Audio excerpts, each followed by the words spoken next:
నూతనంగా స్పీకర్గా తమను ఎన్నుకోవడం చాలా సంతోషంగా ఉంది సార్. దాదాపుగా మీకు నాకు 40-42 సంవత్సరాల నుంచి చాలా దగ్గర సంబంధాలు ఉన్నాయి సార్. మీరు నేను కొత్తగా మినిస్టర్ అయినప్పుడు పక్క ఇళ్ళనే ఉండేవాళ్ళం సార్. మరి ఈరోజు చాలా గర్వంగా ఉంది సార్. మీరు స్పీకర్గా స్థానం చూస్తే ముందుగా చంద్రబాబు నాయుడు గారిని, లోకేష్ గారిని ధన్యవాదాలు తెలియజేయాలి సార్. ఇలాంటి వ్యక్తి సార్, నిష్కలమైన మనసు.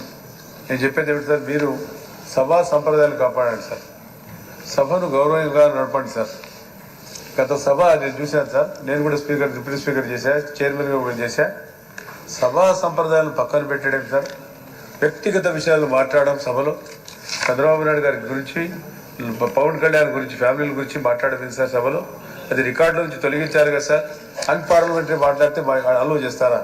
నా మీద కౌన్సిల్లో ఉన్నప్పుడు నేను మాట్లాడితే చెప్పకూడదు సార్, అది ఎత్తుకునే కౌన్సిల్ కాబట్టి అన్పార్లమెంటరీ సార్, రికార్డు నుంచి తీసేయండి సార్ చెప్తే రికార్డు నుంచి కూడా తీసేయాలి సార్.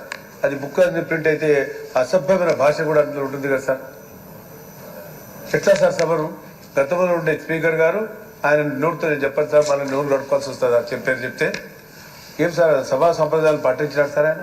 సభను సక్రమంగా నడిపించాడా? వ్యక్తిగతంగా మాట్లాడితే కూడా సార్. కాబట్టి నేను కూడా అంతే సార్, మంచివారు, మీకు అన్ని అనుభవం ఉంది, 7 సార్లు ఎమ్మెల్యే గెలిచారు, మీరు మొదటి నుంచి మంత్రిగా ఉన్నారు. మహానుభావులు చంద్రబాబు నాయుడు గారు మీకు కానీ నాకు కానీ ఎన్టీ రామారావు గారు ఈ అవకాశం కలిగించారు. వారికి ముందుగా వారికి ధన్యవాదాలు తెలియజేస్తున్నాను సార్. వాటి సభా సంప్రదాయాలు ఉంటారు సార్, గౌరవం ఉంటారు. సభ అంటే ఏంటి సార్? ఇన్ని సభలు చూసాం మీరు నేను 40 సంవత్సరాలు. ఎంత హుందాగా ఉండేది. ప్రతిభ భారతి గారు ఉన్నారు, దళిత మహిళ. అదేవిధంగా మన ఎండమల రామకృష్ణుడు గారు ఉన్నారు, గతంలో నారాయణరావు గారు ఉన్నారు మన ప్రభుత్వంలో. ఇంత గౌరవంగా. కానీ ఈరోజు చంద్రబాబు నాయుడు గారి సభ నుంచి వచ్చి తెలుగుదేశం పార్టీ మన ఆఫీస్లో వచ్చి కూర్చున్న తర్వాత ఆయన కట్టతని పెడితే చూడలేకపోయారు సార్. అంతా ఇక్కడ ఉండే వాళ్ళతో బాగా తట్టుకోలేకపోయినాం. సభను నడిపించే తీరు అది సార్. సభ గౌరవం ఏమైనా ఉంది సార్? సభ అంటే ఏమి సార్? ఎందుకు వచ్చారు సార్ ఇక్కడ మేము? నేను కోరేది అంతే సార్, మీకు అనుభవం ఉంది కాబట్టి సార్, మీరు నేను మంచి మిత్రులము, మీకు మాకు సంబంధాలు చాలా ఉన్నాయి సార్.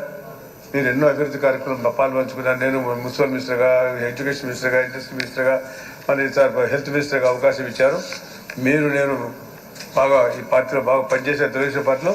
నిన్ననే ఇదే సభలో జగన్ గారు వస్తే మన పార్టీ సంప్రదాయం సార్, ఒక్క మాట ఎవరైనా మాట్లాడాం సార్. అది నాయకత్వ లక్షణాలు. ఆయన గౌరవంగా వచ్చి ఆయన తడబడి చేస్తున్నాడు ప్రమాణ స్వీకారం. ఎందుకంటే ఆయన పశ్చాత్తాపడుతున్న చేసిన పాపాలవి సార్. ఎవరైనా వ్యక్తిగత విషయాలు మాట్లాడతారు సార్ సభలో. సభ ఆయన ఉన్న స్పీకర్కు అనుభవం ఉంది, అనుభవం లేనివాడు కాదు, అపారమైన అనుభవం ఉన్నాడు కూడా. ఏది సార్ సభ నడపడం? కాబట్టి నేను కోరుకునే సార్, మీకు అపారమైన అనుభవం ఉంది, బాగా తెలిసిన వారు, బాగా చదువుకున్నవారు కూడా మీరు సభను హుందాగా నడపండి సార్. అదేవిధంగా సార్, డిబేట్ ఇంతవరకు జరగలేదు సార్. నేను ఎప్పుడు చూస్తూ ఉన్నాను. నాదేళ్ళ మనోహర్ గారు కూడా ఉన్నారు, స్పీకర్గా చేసే అనుభవం ఉంది. ఎప్పుడైనా డిబేట్ మాట్లాడారు? డిబేట్ జరిగిందండి బడ్జెట్ మీద? అసలు ఎందుకు వచ్చాం శాసనసభ్యులుగా? అవకాశం రావాలి. బడ్జెట్ మీద అన్ని మంత్రుల వరకు ఉన్నారు, వాళ్ళు మంత్రివర్గంలో జరిగే కార్యక్రమాల గురించి డిబేట్లో మాట్లాడాలా? ప్రజలకు తెలియజేయాలా? ఈ సభ నుంచి ప్రజలకు సందేశాలు పోవాలి సార్. డిబేటే జరగలేదు. ఎప్పుడైనా డిబేట్ జరగడానికి అవకాశం కలిగింది సార్. కాబట్టి మీరు సభా గౌరవాన్ని కాపాడండి సార్. నేను కోరుకుంటే అయితే నేను కూడా డిప్యూటీ స్పీకర్గా చైర్మన్గా చేశాను కాబట్టి సభా గౌరవాన్ని, సభను హుందాతనంగా నడపండి అని చెప్పి ముఖ్యంగా తెలుస్తాను. కాబట్టి ఈ అవకాశాన్ని మీరు నాకు ఇచ్చినందుకు మీకు నా ధన్యవాదాలు తెలియజేసుకుంటూ సెలవు తీసుకుంటాను సార్. పెద్దల గౌరవనీయులు మనోహర్ గారు.